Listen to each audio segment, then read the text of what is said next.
Tu es au-dessus de tous.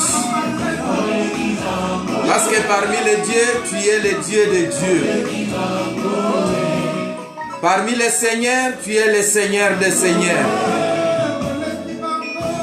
Parmi les rois, tu es le roi des rois.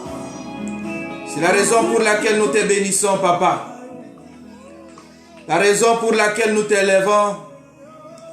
La raison pour laquelle nous te magnifions. Parce que tu es le Dieu qui mérite d'être élevé. Tu es le Dieu qui mérite d'être chanté. Tu es le Dieu qui mérite d'être magnifié. Tendre Père, nous nous abandonnons encore entre tes saintes mains en ce moment ici. Parce que nous voulons t'écouter.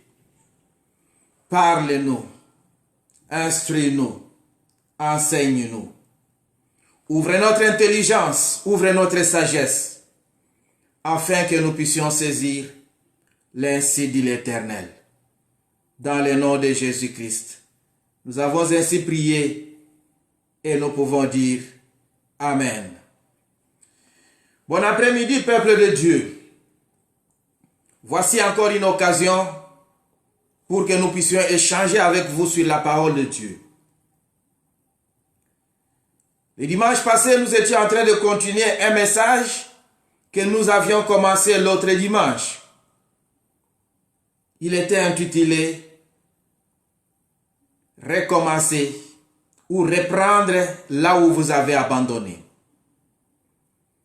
Nous avons lu dans le livre d'Agé et nous avons analysé les 4 messages que le prophète Agé a apportés au peuple d'Israël qui avait abandonné pendant 16 ans les travaux de la reconstruction du temple.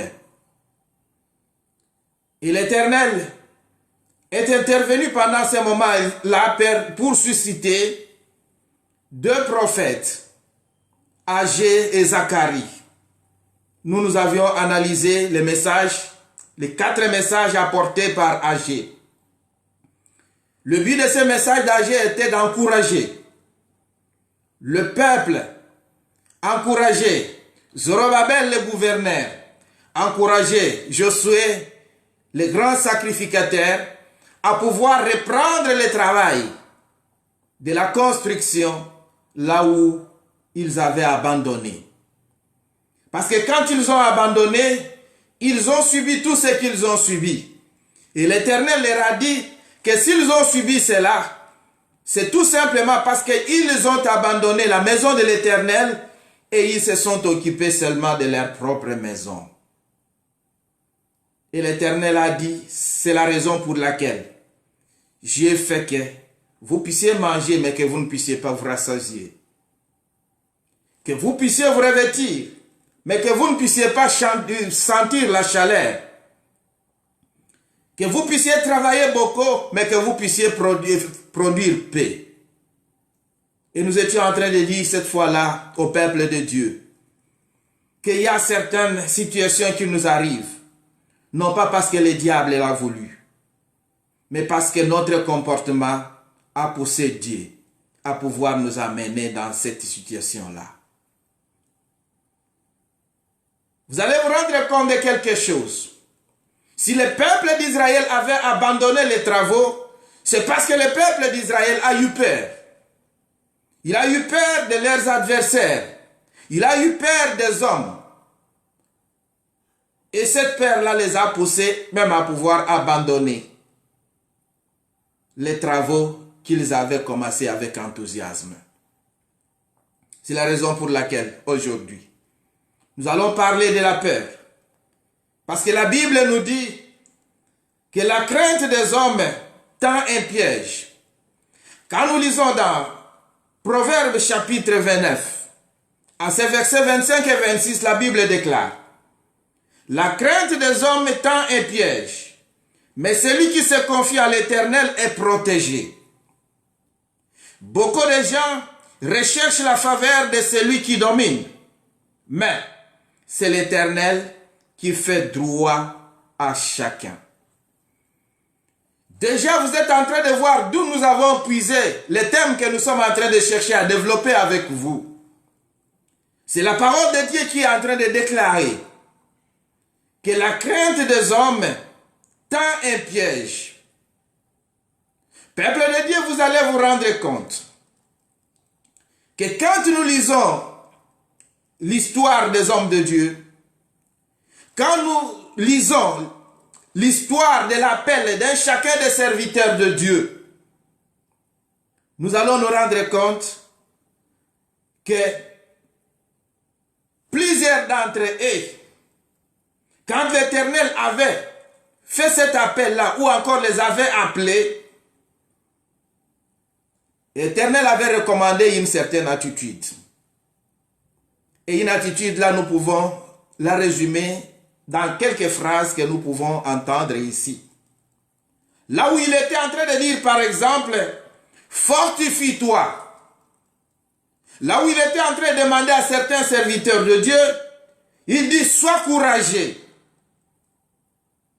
Et il pouvait même dire, n'aie pas peur. Et cette phrase-là est en train de caractériser l'appel, ou encore ce qui précédait même l'appel.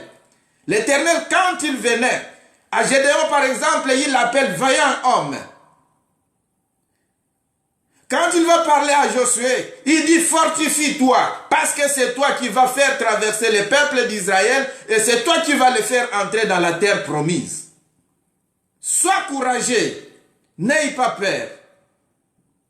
Il appelle Samuel, il lui dit la même chose. À Jérémie, l'Éternel dit la même chose. Il dit fortifiez-vous, soyez courageux, n'ayez pas peur. Et pour chercher à donner un sens vrai à ce message-là, cette recommandation-là, l'Éternel avait même l'habitude de dire, car je suis avec vous. Car je serai avec vous.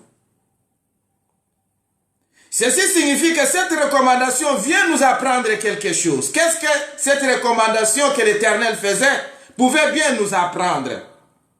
Cette recommandation vient quand l'Éternel d'abord sait que là où il est en train de t'envoyer, la mission qu'il est en train de te confier est une mission qui va buter à une certaine opposition. L'Éternel sait qu'il est en train de t'envoyer au milieu des gens qui ne vont pas t'écouter si facilement. Il est en train de t'envoyer au milieu des gens qui vont s'opposer à ce que tu vas leur dire. Et alors l'Éternel dit, fortifie-toi. N'aie pas peur d'eux, car je suis avec toi. Quand l'Éternel sait qu'il y a des gens qui vont te contredire, qui ne vont pas accepter le message tel que tu es en train de l'amener, l'Éternel commence par là. Il commence d'abord par nous encourager. Il commence d'abord par nous fortifier, nous réconforter. Quand l'Éternel sait que ou encore que la mission qu'il est en train de te confier est une mission qui, généralement, va dégénérer une certaine situation difficile. Une situation qui doit demander la force. Alors là, l'Éternel vient et il commence par nous dire cela. Il y a des situations graves qui sont en train de vous attendre. L'Éternel arrive, il commence d'abord par nous fortifier. Il dit fortifie-toi, prends courage, n'aie pas peur, va de l'avant car je suis avec toi. Mais nous devons retenir quelque chose, que quand l'Éternel nous demande de pouvoir nous fortifier, quand l'Éternel nous demande de pouvoir ne pas avoir peur, quand l'Éternel nous demande de pouvoir être courageux, cela n'enlève pas l'opposition. Cela n'atténue pas non plus l'opposition, la contradiction, la difficulté ou encore la gravité de la situation que tu vas rencontrer dans la mission que l'Éternel est en train de te confier.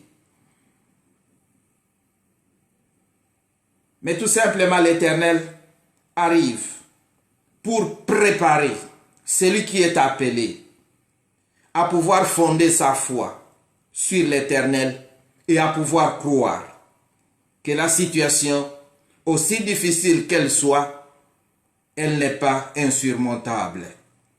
Qu'avec Dieu, la solution va être trouvée. Qu'avec celui qui est en train de vous envoyer, la solution va être trouvée. C'est même la raison pour laquelle un psychologue, un certain Micha de Fonseca, va dire quelque chose. Il dit, la peur n'évite pas les dangers, le courage non plus, mais la peur rend faible et le courage rend fort. Quand l'Éternel est en train de demander que nous ne puissions pas avoir peur, c'est parce qu'il sait que la peur vous rend faible. La peur vient vous démoraliser. La peur vient vous déstabiliser. Mais par contre, le courage qu'il est en train de vous donner vous rend plus fort. Vous êtes fort. Une fois dans un message, j'étais en train de dire, mais Josué était un combattant. C'est lui qui était envoyé dans des expéditions par Moïse. C'est lui qui allait à la tête de l'armée pour aller attaquer tous ces peuples qui étaient en train de s'opposer au peuple d'Israël quand il était de passage pour aller vers la terre promise. Mais l'Éternel, quand il est arrivé, quand il a appelé Josué, il a dit fortifie-toi. C'est-à-dire que l'Éternel était en train de dire à Josué, tu as encore besoin de plus de force, tu as besoin de plus de courage, tu as besoin de plus d'enthousiasme par rapport même à ce que tu étais en train de faire. Parce que là, tu n'étais qu'un recommandé. On t'a envoyé. Mais maintenant, c'est toi qui dois prendre les bâtons de pèlerin. Les bâtons de commandement, c'est toi qui dois les prendre. Et alors, tu as besoin d'une dose du courage en plus.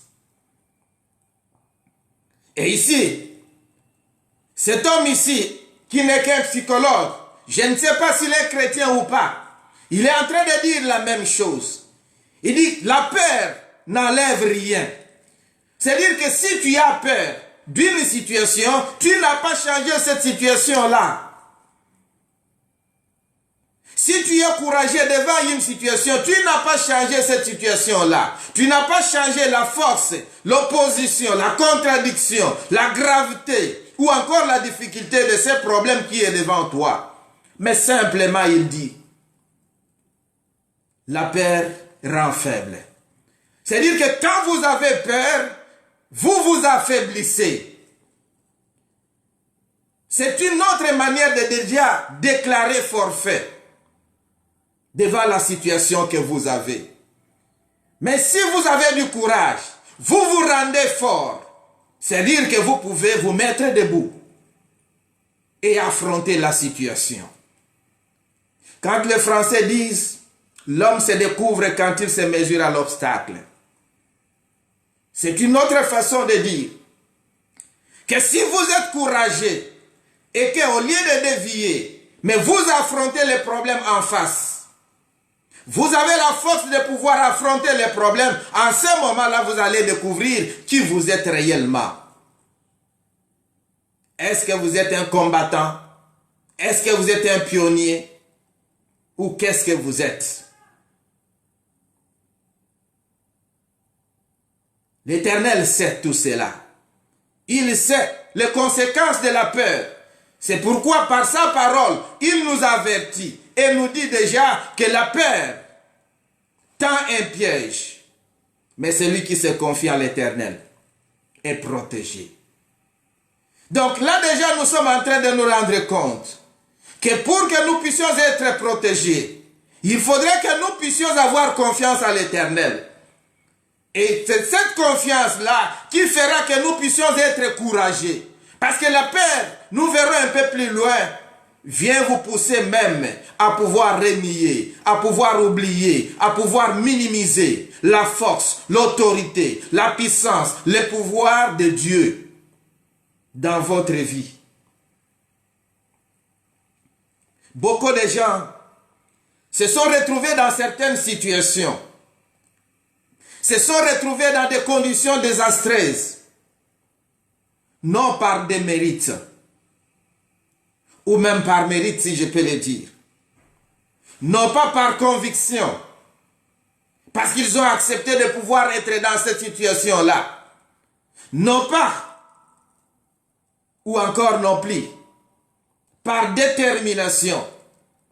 C'est-à-dire que ce n'était pas parce qu'ils étaient déterminés à pouvoir arriver qu'ils sont arrivés là, mais tout simplement ils sont arrivés là-bas par peur. Leur peur les a poussés là où ils n'ont pas accepté d'être. Leur peur les a poussés à pouvoir décider ce qu'ils ne devraient pas décider. Mais de quoi est-ce qu'on a peur réellement? D'une manière ou d'une autre, vous savez qu'on a peur de pouvoir perdre ce que l'on prétend ou ce que l'on a entre ses mains, ce que l'on possède, d'une manière ou d'une autre. Vous pouvez le posséder de manière légitime ou encore que vous possédez de manière illégitime. Mais la peur de pouvoir les perdre fera que vous puissiez faire des choses peut-être qui ne sont pas de bonnes choses. C'est même la raison pour laquelle plusieurs personnes sont entrées sur certaines lignes, même des serviteurs de Dieu, des hommes politiques. Beaucoup sont entrés dans certaines loges, tout simplement parce qu'ils avaient peur de pouvoir perdre leur travail. Ils ont peur de pouvoir perdre un poste. Ils ont peur de pouvoir perdre un privilège. Ils ont peur de pouvoir perdre leur famille. Et alors, par cette peur-là, ils sont poussés à toucher à gauche, à toucher à droite, parce qu'ils pensent que la solution se trouve là où ils sont en train de toucher ça et là. Combien de femmes ont fait la même chose à cause de la peur? Parce qu'on a peur de pouvoir perdre son mari. Parce qu'on a peur de pouvoir perdre son mariage. Parce qu'on a peur de pouvoir perdre quelque chose que l'on détient, qui vient de tel ou tel autre. On arrive si facilement, soit même à devenir meurtrière, on tue les personnes. Quand on a peur de pouvoir perdre son mari, les femmes sont allées vers les marabouts pour chercher une certaine protection. Et pourtant la Bible nous dit ici que la protection, nous la trouvons dans la confiance que nous avons en l'Éternel. Mais la peur vous pousse vers les marabouts pour aller chercher des gris-gris afin de pouvoir chercher à garder votre mari à la maison ou encore à pouvoir éloigner votre rival. Combien d'hommes sont devenus meurtriers? Ils ont aimé une femme d'autrui. Mais par peur de pouvoir la perdre d'une manière ou d'une autre, ils ont accepté de pouvoir commettre des assassinats. Ils ont accepté de pouvoir commettre des meurtres. La peur de pouvoir perdre un héritage a fait que même les gens de même famille puissent s'entretuer. La peur de pouvoir perdre un ami a fait qu'on puisse prendre une certaine attitude pour chercher seulement à garder ceci. La peur de pouvoir perdre la dignité de sa famille a poussé certains parents à amener leurs enfants à aller avorter. La peur tend un piège, mais celui qui se confie en l'Éternel est protégé. C'est ce que la Bible est en train de nous déclarer. Quelle est ta position, mon frère? Quelle est ta position? Aujourd'hui, si nous sommes en train de voir plusieurs pays impliqués dans les guerres, dans certaines guerres, et je prendrai ici un exemple de la guerre de l'Ukraine contre la Russie. Aujourd'hui, l'Occident, l'Orient est impliqué dans la guerre. L'Amérique est impliquée dans la guerre. L'Union européenne est impliquée dans la guerre. Vous pensez qu'ils sont impliqués là pourquoi? À part leurs intérêts économiques qu'ils sont en train de chercher à avoir. Parce qu'en ce moment ici, ils sont en train de vendre les armes ou encore de donner les armes en dette parce qu'ils savent qu'un jour, ils vont récolter. Mais il y a l'effet d'avoir peur, de pouvoir perdre un allié stratégique. Aujourd'hui, les gens se rangent, plusieurs pays se rangent derrière l'Ukraine parce que tout simplement l'Europe sait que perdre l'Ukraine, c'est quand même quelque chose de grave pour eux. Parce que c'est par là, c'est une des portes par laquelle ils passent pour chercher à arriver à tel ou tel autre. Aujourd'hui, les armes sont vendues. Les armes sont données. Et j'aimerais dire, peut-être quelqu'un est en train de penser, le peuple de l'Ukraine est en train de penser, peut-être qu'on est en train de les aider. C'est vrai, on peut avoir quelque chose de gratuit que l'on donne. Mais vous allez vous rendre compte qu'avant de donner toutes ces armes que l'on est en train de donner, il y a des accords qui sont en train de se faire. C'est-à-dire quand la guerre finira, ça sera le temps de payer les dettes de tout ce qu'on est en train de prendre maintenant. Comme pour dire que ce n'est pas par la guerre que l'on finit la guerre. La guerre ne nous amène pas la paix. L'Europe est en train de craindre. Les États-Unis sont en train de craindre parce qu'ils savent que l'Ukraine, c'est un pays stratégique pour eux. Ils ont leurs biens là-bas. Ils ont leurs sites là-bas. Ils ont leurs choses qui sont là-bas. Ils veulent bien protéger cela. Ce n'est pas le peuple d'Ukraine qu'ils sont en train de protéger. Ils sont en train de protéger leurs intérêts. Ils ont peur de perdre leurs intérêts. Ils ont peur de perdre un allié stratégique. C'est la raison pour laquelle ils s'impliquent. Ils entrent dans la guerre. La peur. La peur. La peur. La peur des hommes tend un piège, dit le proverbe. Car nous savons que la peur produit premièrement la frustration. Et quand on est frustré, la frustration donne naissance à des doutes. La peur vient faire naître dans vous les doutes. C'est-à-dire que vous commencez à douter, non pas seulement de Dieu qui doit vous protéger, qui a promis de pouvoir vous protéger, mais vous commencez même par douter de vous-même. La peur vient vous rendre incapable de pouvoir résister devant votre ennemi. Écoutez, vous savez que même psychologiquement parlant, par la peur, vous pouvez déjà perdre la bataille. Avant même de combattre, vous avez déjà perdu la bataille.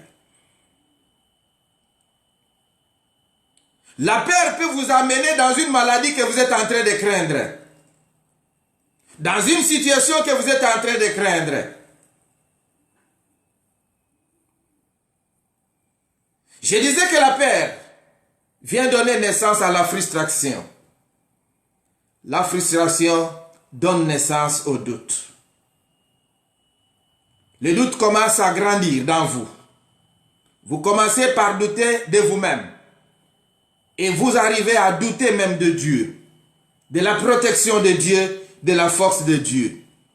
Les doutes, à leur tour, vont nous conduire à un certain déséquilibre par rapport à notre foi et vont nous pousser à une prise de décisions qui ne sont pas cohérentes.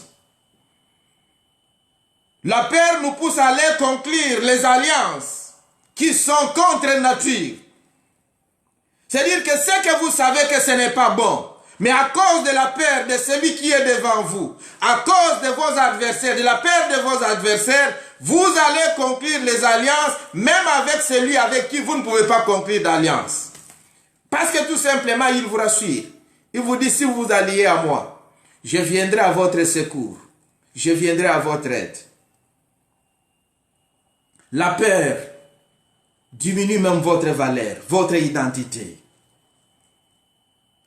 Parce qu'elle va vous pousser à fléchir devant n'importe qui. Elle va vous pousser à fléchir devant n'importe quel autre qui pense ou qui vienne vous suggérer une aide. Même si vous savez que par rapport à vous, celui-ci est plus faible. Mais vous vous dites, l'union fait la force. Moi dans ma faiblesse, lui dans sa faiblesse, nous allons nous unir et nous allons faire la force afin de pouvoir combattre notre ennemi. Je disais, la peur nous pousse à des alliances contre nature. Des alliances qui peuvent devenir un fardeau pour des générations futures. La peur de pouvoir perdre sa nation va vous pousser à pouvoir aller faire des alliances, mais des alliances qui peuvent vous coûter cher, qui peuvent même vous faire perdre ce que vous êtes en train de chercher à préserver. Parce que dans la peur, vous n'aurez même pas le discernement. Vous ne saurez pas faire ce que vous devriez faire. Si la Bible, dans la deuxième partie de ce verset que nous avons lu, a dit ceci, beaucoup de gens recherchent la faveur de celui qui domine, mais c'est l'Éternel qui fait droit à chacun. Si on est en train de chercher la faveur de ceux qui sont en train de dominer, de ceux qui sont au pouvoir, de ceux que nous pensons qu'ils sont plus forts que nous, c'est tout simplement parce que nous avons peur. C'est parce que justement, ayant la peur des hommes, nous avons perdu notre identité. Et en perdant notre identité, nous perdons la confiance à l'Éternel. Et quand nous perdons la confiance à l'Éternel, nous sommes exposés. Nous ne sommes plus protégés. Nous devenons pratiquement la proie de l'ennemi. La proie du diable. Parce que c'est par la peur que le diable procède afin de pouvoir nous attirer vers lui. Quand il vient vous frustrer, après lui, il se présente comme pour dire, moi, je suis capable de pouvoir vous apporter telle ou telle autre aide. Mais votre Dieu n'est pas capable. Il vous fait perdre la confiance à l'Éternel pour que vous puissiez chercher à trouver du secours, soi-disant secours, auprès de lui. Mais un secours qui n'est pas un secours. La peur vous décroche de vous-même. Elle vous décroche. Elle vous détache de vos propres capacités. Elle vous détache de vos propres possibilités. Mais par contre, elle vous pousse même à mettre de côté vos plans, à mettre de côté vos projets que vous avez eus. La peur vous amène à devenir responsable de votre propre autosabotage. Quand vous avez peur, vous vous sabotez vous-même. Parce que vous allez chercher à placer votre confiance en quelqu'un d'autre. Non plus en vous-même. Vous allez vous sous-estimer. Vous ne pouvez plus avoir confiance en vous. Vous ne pouvez plus penser que, avec les capacités que l'Éternel vous a données, avec l'aide de l'Éternel, vous pouvez arriver à trouver une solution. Parce que vos yeux maintenant vont être tournés vers quelqu'un d'autre et non vers celui qui vous apporte réellement la protection. Vous allez vous rendre compte, peuple de Dieu, que la peur ronge votre concentration. Quand vous avez peur, vous ne pouvez plus être concentré. Vous ne pouvez plus avoir de la maîtrise de la situation à cause de la peur. C'est même la raison pour laquelle quand vous lisez 1 Roi chapitre 12, là où vous allez trouver l'histoire de deux protagonistes de la peur. Les deux protagonistes sont Roboam et Jéroboam. Roboam, vous savez que c'est le fils de Salomon. Jéroboam était un ex-serviteur de Salomon. Mais qui avait fui, qui s'était rebellé et qui avait fui, qui est allé se cacher, se réfugier en Égypte. Mais quand il a appris que Salomon est mort et que c'est maintenant Roboam qui est allé ou qui est au pouvoir, on l'a fait appeler et il est descendu, il est rentré dans sa terre. Mais qu'est-ce qui s'est passé réellement de ce que nous savons? Nous savons que quand Salomon avait commencé à désobéir à la volonté de Dieu, quand il s'était allié à des dieux étrangers, quand il avait commencé à adorer des dieux étrangers, l'Éternel avait décidé de pouvoir lui arracher la royauté. Mais l'Éternel avait dit quelque chose. À cause de mon serviteur David, je n'arracherai pas tout. Mais je vais laisser ne fût-ce qu'une tribu. Parce que c'est par cette tribu-là que mes promesses doivent se réaliser. Et alors, le prophète va arriver avec un message. Le prophète arrive avec un message pour parler. Je vais lire 1 Roi chapitre d'abord. Je vais reculer un tout petit peu avant d'arriver au chapitre 12. Parce que je suis en train de parler de cette histoire-là, de la rébellion de Salomon et de la division ou la déchirure du royaume d'Israël. Qu'est-ce qui est arrivé ou qu'est-ce qui va se passer? Quand nous sommes au chapitre 11 de 1 Roi, à partir du verset 29 jusqu'au verset 31, la Bible dit ceci. Dans ce temps-là, Jéroboam étant sorti de Jérusalem, fut rencontré en chemin par le prophète Akija de Silo, revêtu d'un manteau neuf. Ils étaient tous deux seuls dans les champs. Akija saisit le manteau neuf qu'il avait sur lui, le déchira en 12 morceaux et dit à Jéroboam, prends pour toi 10 morceaux, car ainsi parle l'Éternel, le Dieu d'Israël. Voici, je vais arracher le royaume de la main de Salomon et je te donnerai 10 tribus. Le roi Salomon a désobéi. L'Éternel a décidé de pouvoir terminer avec la royauté. Mais à cause de son serviteur David, l'Éternel reste fidèle à ses promesses. Parce qu'il avait promis à David que sur le trône, il ne manquerait jamais un de ses descendants. Et alors l'Éternel veut réaliser cette promesse.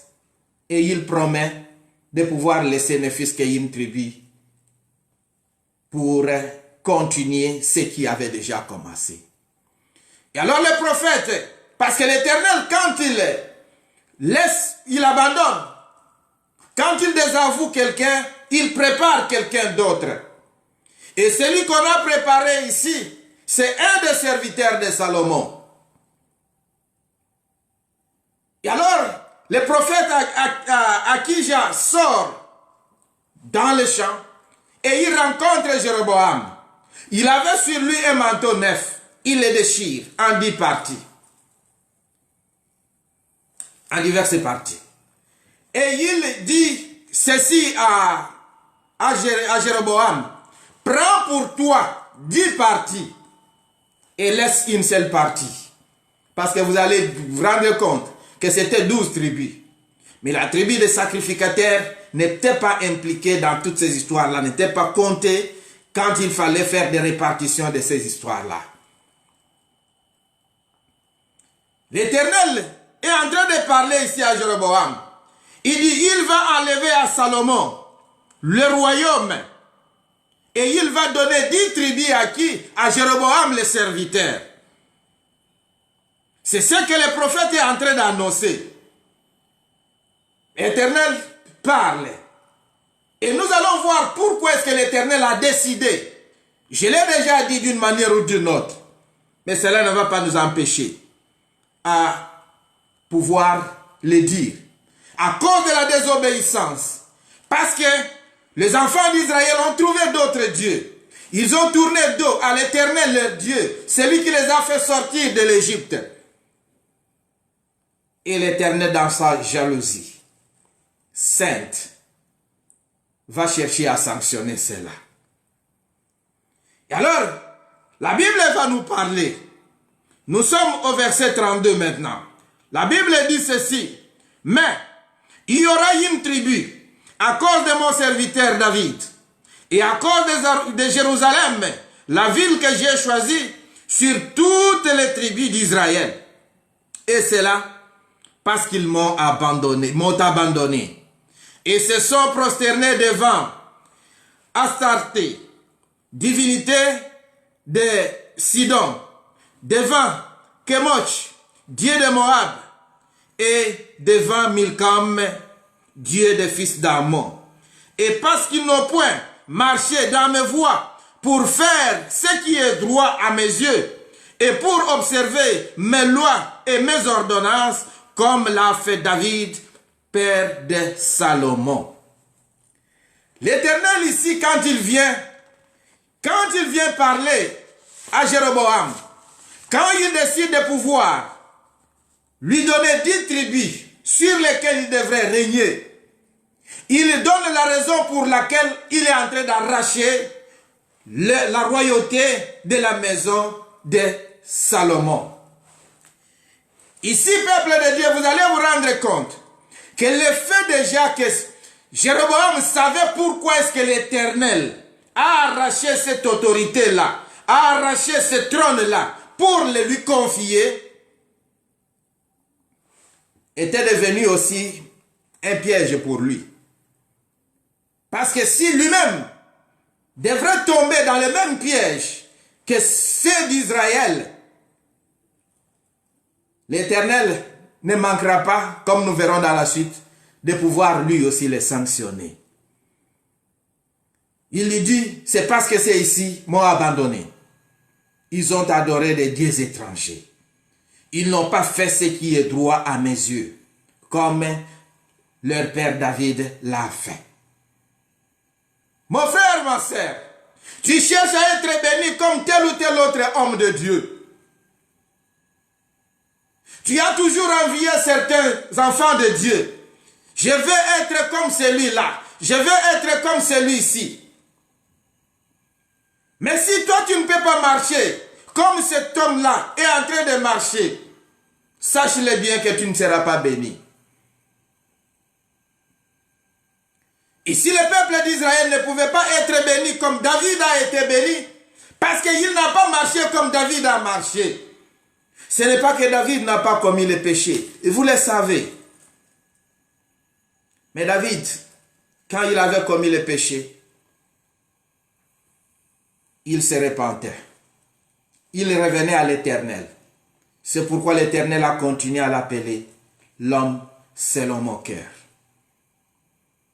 Dans quelle posture tu es? Quelle est ta position par rapport à ce qui est l'exercice de la loi, des ordonnances de l'Éternel notre Dieu? Comment est-ce que tu te comportes par rapport à ce que l'Éternel est en train de demander? Tu veux être béni comme les autres. Même dans nos prières, quand nous prions, nous disons très souvent, tu as béni Élie, bénis-moi. Tu as béni Samuel, bénis-moi. Tu as été avec Moïse, sois avec moi. Tu as été avec Abraham, tu as été ceci, tu as été cela. Mais la grande question que nous devons nous poser, c'est celle de savoir, est-ce que nous sommes en train de marcher comme ces hommes-là ont marché? Si oui, nous pouvons déclarer cette bénédiction-là. Sinon, nous n'avons pas de raison de pouvoir déclarer cette bénédiction, parce qu'elle n'arrivera pas. Et alors, j'étais en train de dire que ce qui est intéressant, que nous devons chercher à noter ici, c'est le fait que Jéroboam sait pourquoi est-ce que l'Éternel a arraché des mains des fils de Salomon la royauté pour lui accorder la plus grande partie. 10 tribus sur lesquelles il doit gouverner. Et de l'autre côté, il n'est resté qu'une seule tribu.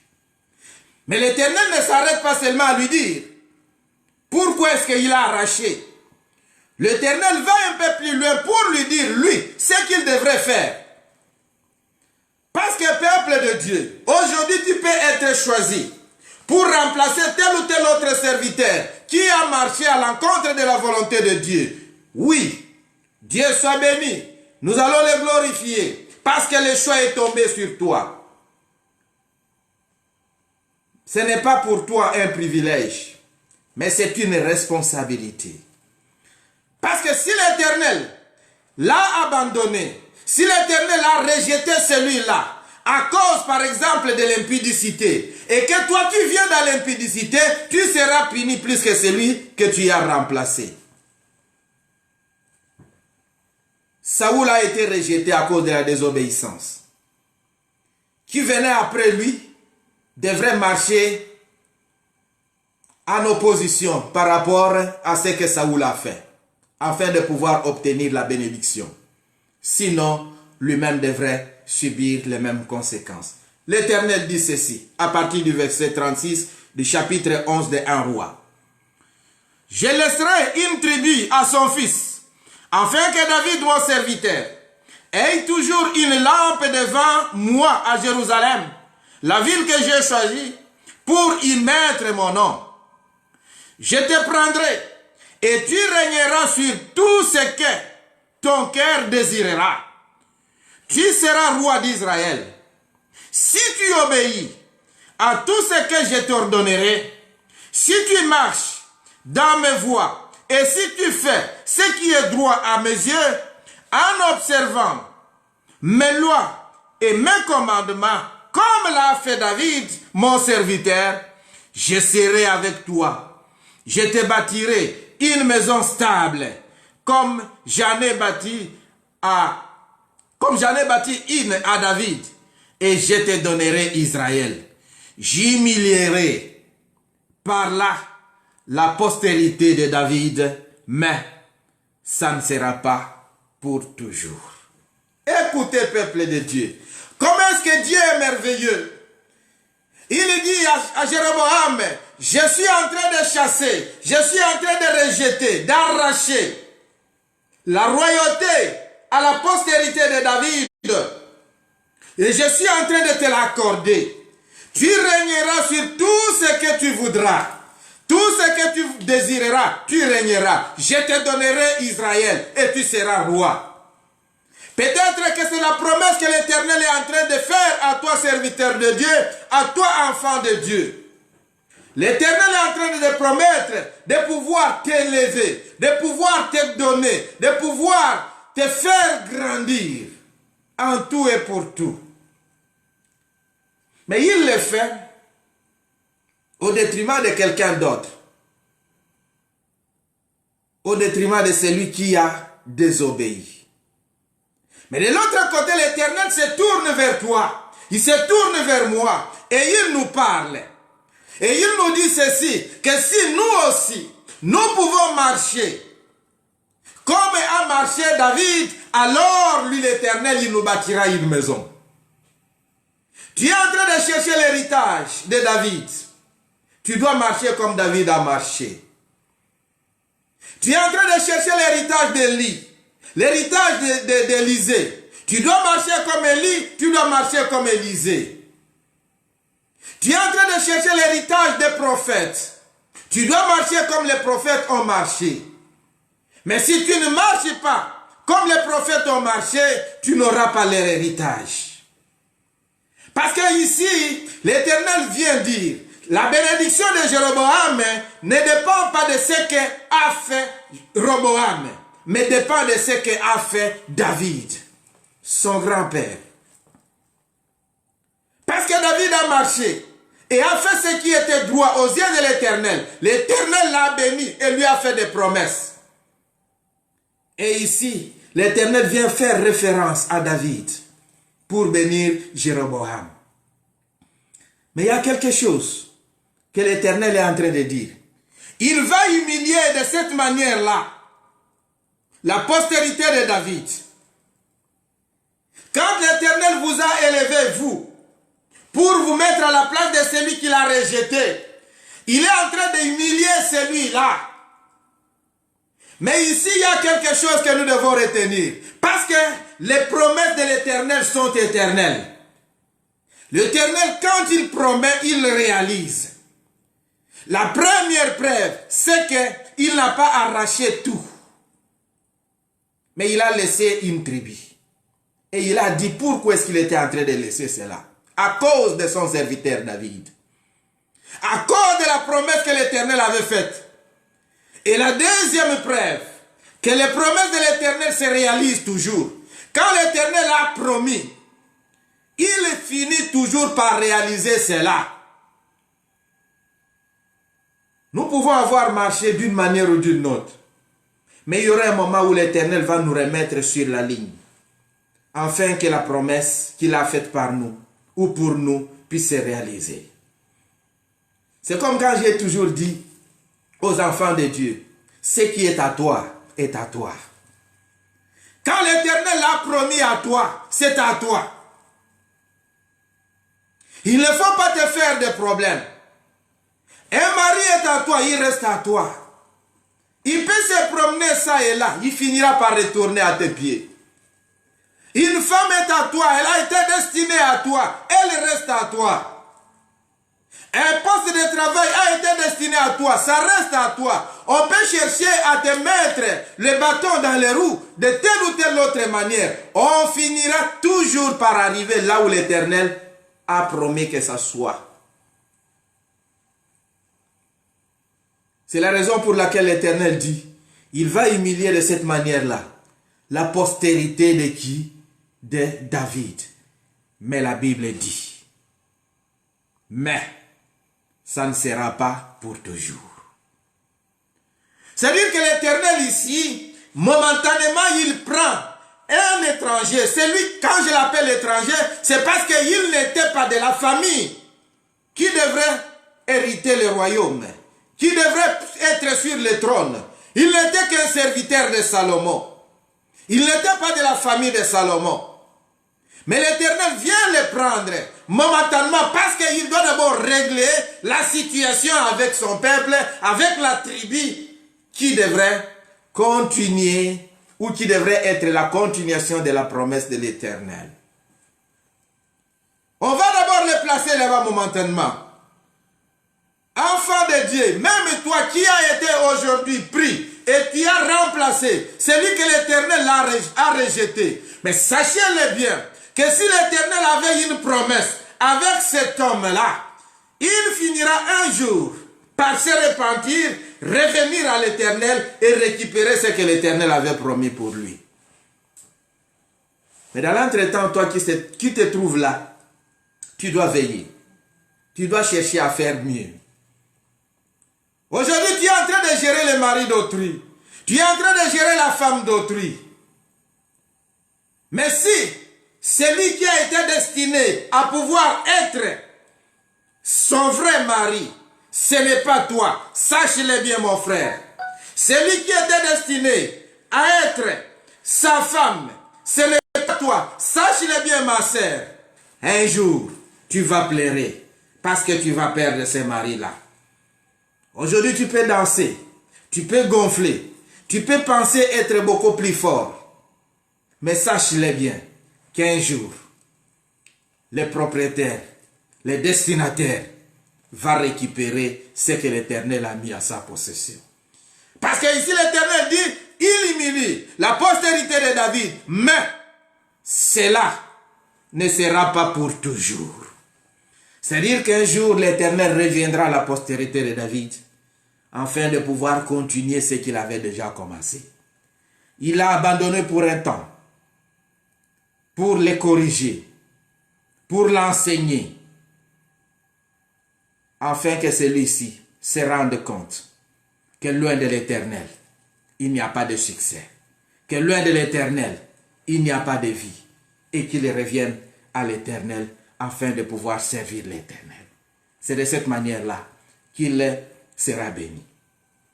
Et alors, quand nous finissons, nous sortons du chapitre 11 et que nous entrons au chapitre 12 de 1 roi, ce que l'Éternel avait promis là-bas commence à se matérialiser petit à petit.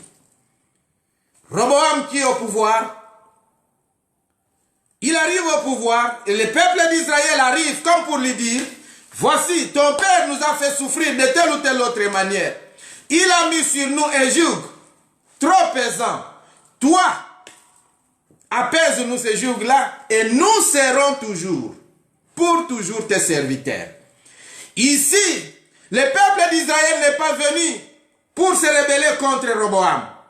Mais le peuple d'Israël était encore gentil et lui a proposé ce qu'il devrait faire afin de pouvoir continuer à avoir l'autorité sur eux. L'histoire, vous la connaissez. Il appelle les sages qui étaient auprès de son père Salomon. C'est ici le conseil de pouvoir écouter le peuple, lui accorder ce qu'il était en train de demander, afin que le peuple puisse continuer à être sous sa domination. Il appelle ses amis disent, ce n'est pas de cette manière-là. Il faut les traiter encore beaucoup plus dur. Il écoute les conseils de ses amis et abandonne les conseils des sages qui étaient auprès de son père. Et cette occasion-là arrive. L'Éternel permet que ce qu'il avait promis puisse se réaliser. Parce que la Bible nous dit que cela est arrivé pour que la parole de l'Éternel s'accomplisse. La promesse s'accomplisse. Parce que l'Éternel avait déjà promis. Même quand il était en train de parler à David, quand il a parlé à Salomon, il a dit, la condition pour que vous puissiez demeurer, que vous puissiez continuer à être sur ce trône ici, est que vous puissiez marcher selon ma volonté. Sinon, je peux bien vous abandonner. Et alors ici, cela devient matériel. Le peuple se dit alors, comme tu ne veux pas nous écouter, nous n'avons pas de compte à rendre avec toi. Et le peuple se divise. Une tribu reste attachée à Roboam et 10 tribus suivent Jéroboam. La promesse du prophète se réalise. Roboam devient roi et il va régner sur 10 tribus. Et Jéroboam devient roi, il va régner sur 10 tribus, comme l'Éternel avait promis. Roboam va rester avec une seule tribu. Mais alors il va y arriver quelque chose. Roboam a un problème. Jéroboam à son tour a un autre problème. Roboam, son problème, c'est chercher à récupérer les tribus qu'il vient de perdre. La peur de pouvoir perdre même une seule tribu qui lui est restée, le pousse à pouvoir chercher à récupérer ou à regagner la confiance. Mais alors il décide de pouvoir faire quoi? Il décide de pouvoir faire la guerre aux 10 tribus qui sont allées chez Jéroboam. Mais comme cela n'était pas la volonté de Dieu, l'Éternel intervient et il va parler. Écoutez ce que l'Éternel dit. Nous sommes au chapitre 12, au verset 24 de 1 Roi. La Bible dit ceci. Ainsi parle l'Éternel. Ne montez point et ne faites pas la guerre à vos frères, les enfants d'Israël. Que chacun de vous retourne dans sa maison, car c'est de par moi que cette chose est arrivée. Ils obéirent à la parole de l'Éternel et ils s'en retournèrent selon la parole de l'Éternel. Ici, le peuple qui est resté auprès de Roboam, qui était sensibilisé pour aller faire la guerre, aux 10 tribus qui sont allées avec Jéroboam, il décide de pouvoir aller. Mais l'Éternel parle. Il dit, n'allez pas faire la guerre à vos frères. Ils sont vos frères, ne faites pas la guerre. Ce qui est arrivé est ma volonté. Mon frère, ma sœur, on t'a arraché. Ne faites pas la guerre avec les autres. Ce n'est pas à vous de faire la guerre. Ce n'est pas à vous de chercher à arracher. Mais c'est l'Éternel qui a décidé que cela soit ainsi. Quelqu'un a-t-il récupéré ce qui était destiné à lui? N'allez pas lui faire la guerre. N'allez pas vers les marabouts pour faire souffrir les autres parce qu'ils ont récupéré ce qui était à eux. Mon frère, ma sœur, prends conscience. Je t'ai dit avant que ce qui est à toi et restera à toi. Mais si on vient te l'arracher, ne te fais pas de problème. Retourne en toi. Prépare-toi. Je ne sais pas pourquoi est-ce que l'Éternel a permis que ton mari soit pris, que ta femme soit prise, que ton église soit prise, que ta communauté soit prise, que ta nation soit prise. Le problème ici, la Bible dit que ce n'est pas aller faire la guerre. Mais le problème, c'est retourner en soi. Vous posez la question de savoir pourquoi est-ce que l'Éternel a permis cela. C'est-à-dire, retournez en vous. Arrangez-vous avec Dieu.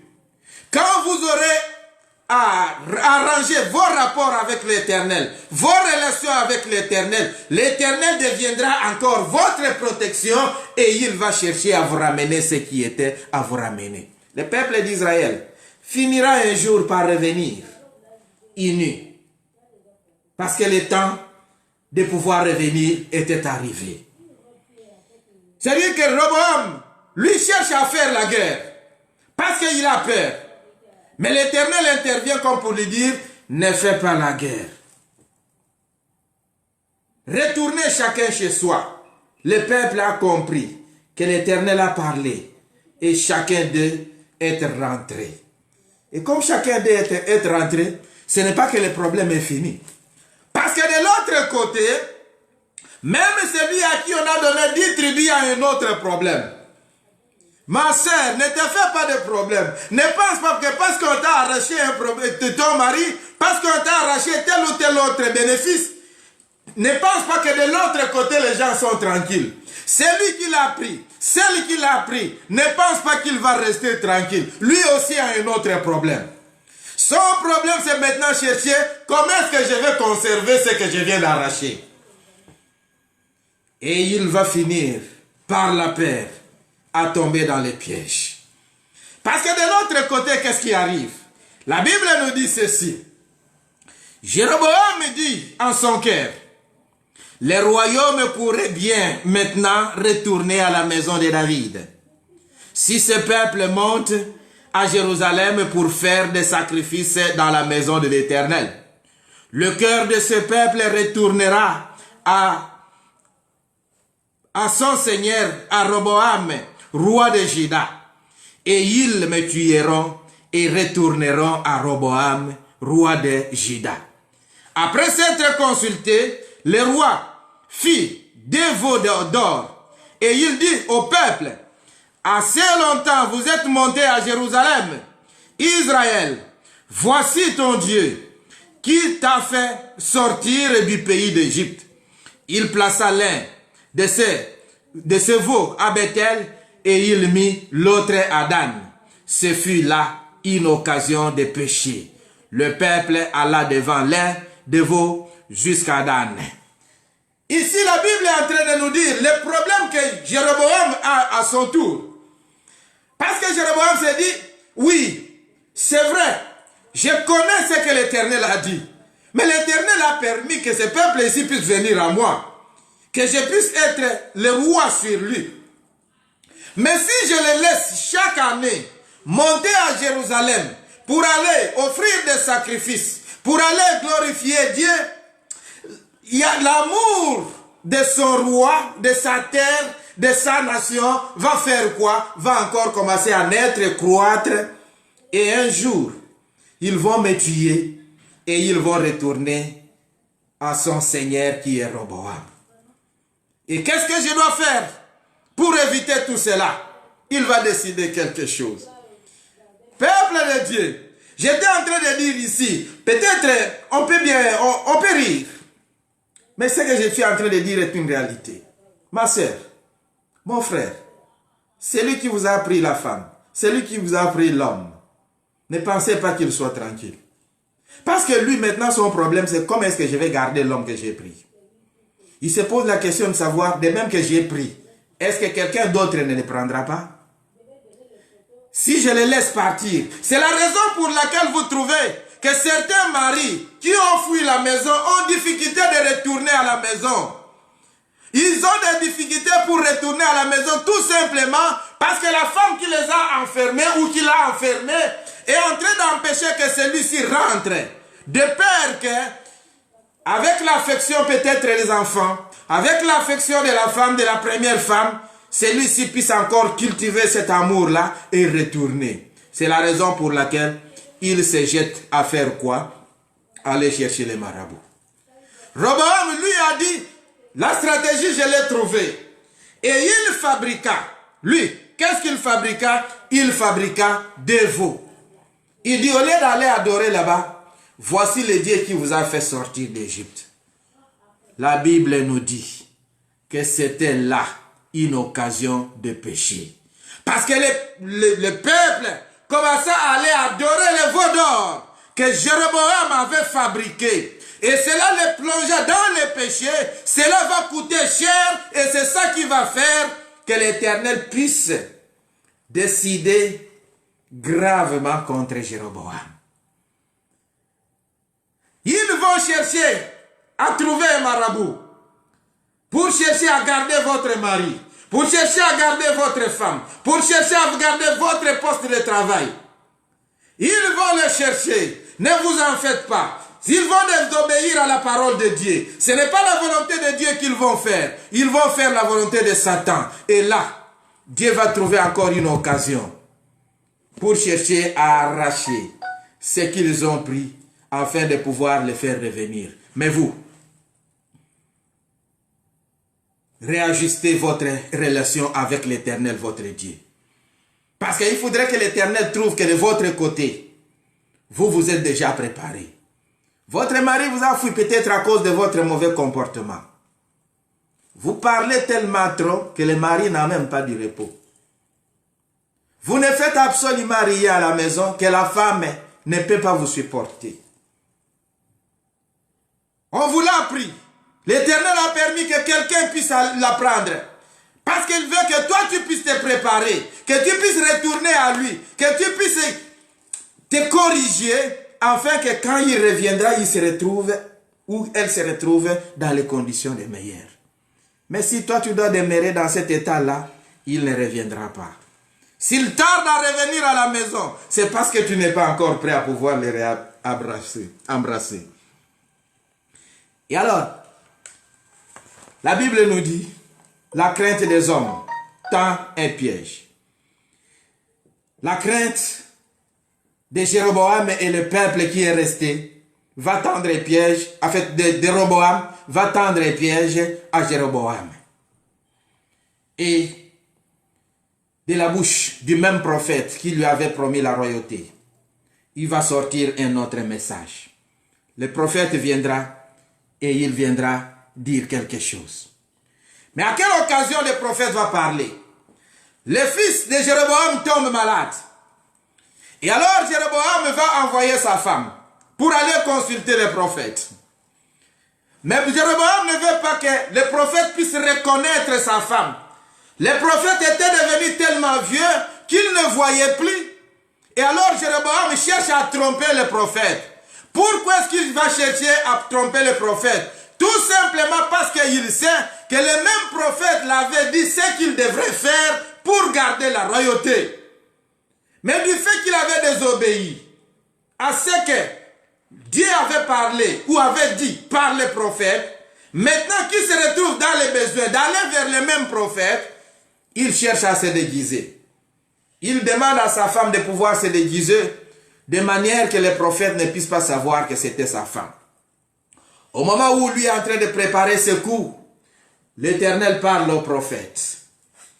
Peuple de Dieu, j'ai toujours dit, l'Éternel, il parle. Il vous a donné une responsabilité. Il prépare quelqu'un et il le prépare pour venir. Vous savez, il parle à Paul. Il dit, entre dans la ville, entre dans la maison de tel, et là on te dira ce que tu dois faire. De l'autre côté, il prépare l'homme de Dieu. Il dit, va dans la maison de tel, tu trouveras un certain Saul, et tu lui feras ceci, tu feras cela pour lui. Tu vas prier pour lui. Pierre, c'était la même chose. La même chose, Pierre était déjà préparé. Va dans la maison de tel. Là-bas, on a besoin de toi. Et pourtant, de l'autre côté, le roi était déjà en train d'envoyer les gens pour aller appeler Pierre. Ici, c'est la même chose. L'Éternel parle au prophète. Il dit, la femme de Jéroboam va arriver. Mais elle va se déguiser.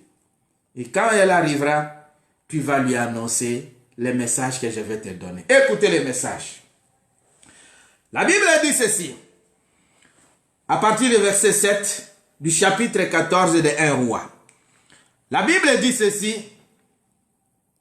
Va, dis à Jéroboam, ainsi parle l'Éternel, le Dieu d'Israël. Je t'ai élevé du milieu du peuple. Je t'ai établi chef de mon peuple d'Israël. J'ai arraché le royaume de la maison de David. Je te l'ai donné. Tu n'as pas été comme mon serviteur David, qui a observé mes commandements et qui a marché après moi de tout son cœur, ne faisant que ce qui est droit à mes yeux. Tu as agi plus mal que tous ceux qui ont été avant toi. Tu es allé te faire d'autres dieux et des images de fonte pour m'irriter. Et tu m'as rejeté derrière ton dos. Voilà pourquoi je vais faire venir le malheur sur la maison de Jéroboam. J'exterminerai quiconque appartient à Jéroboam, celui qui est esclave et celui qui est libre en Israël. Et je balayerai la maison de Jéroboam comme on balaye les ordures, jusqu'à ce qu'elle ait disparu. Celui de la maison de Jéroboam qui mourra dans la ville sera mangé par des chiens. Et celui qui mourra dans les champs sera mangé par les oiseaux du ciel. Car l'Éternel a parlé. Aïe. Peuple de Dieu, ça devient grave. Parce que l'Éternel parle, il intervient. Jéroboam envoie sa femme. À peine sa femme a mis ses pieds dans le couloir du prophète, le prophète entend les pas et parle. Pose la question, il dit, bienvenue femme de Jéroboam. Écoutez peuple de Dieu, l'Éternel avait déjà parlé au prophète, lui a donné l'indication sur la femme de Jéroboam qui devrait ou qui venait se déguisant. Et alors, vous qui êtes prophète, qui avez reçu le message ou encore le ministère des prophètes, n'allez pas nous dire, n'allez pas tâtonner. Il y a ici quelqu'un qui peut. Allez-y droit. Parce que l'Éternel, quand il parle avec précision. Il te dit la personne, il te dit le nom de la personne. À moins que ce soit pour un autre objectif, que l'Éternel ne te donne pas le nom. Mais il te donne des indications claires sur la personne, comment est-ce que vous pouvez la reconnaître.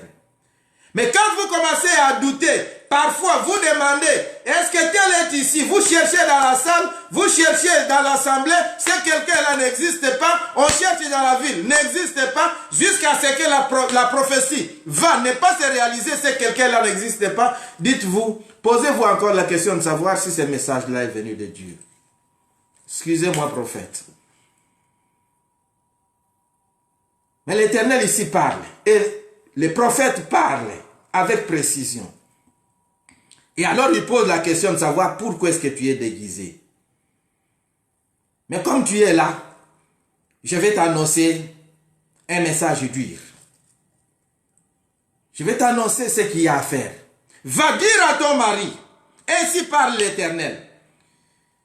Je t'ai pris au milieu du peuple et je t'ai donné la royauté. Tu n'étais rien, mais je t'ai donné la royauté. Mais tu n'as pas marché comme mon serviteur David. Tu as fait pire que tous ceux qui t'ont précédé. Et comme tu as fait pire que tous ceux qui t'ont précédé, je vais exterminer ta maison. Je vais balayer ta maison comme on balaye les ordures. Tout celui qui mourra dans la ville sera mangé par des chiens. Celui qui mourra dans les champs sera mangé par les oiseaux du ciel.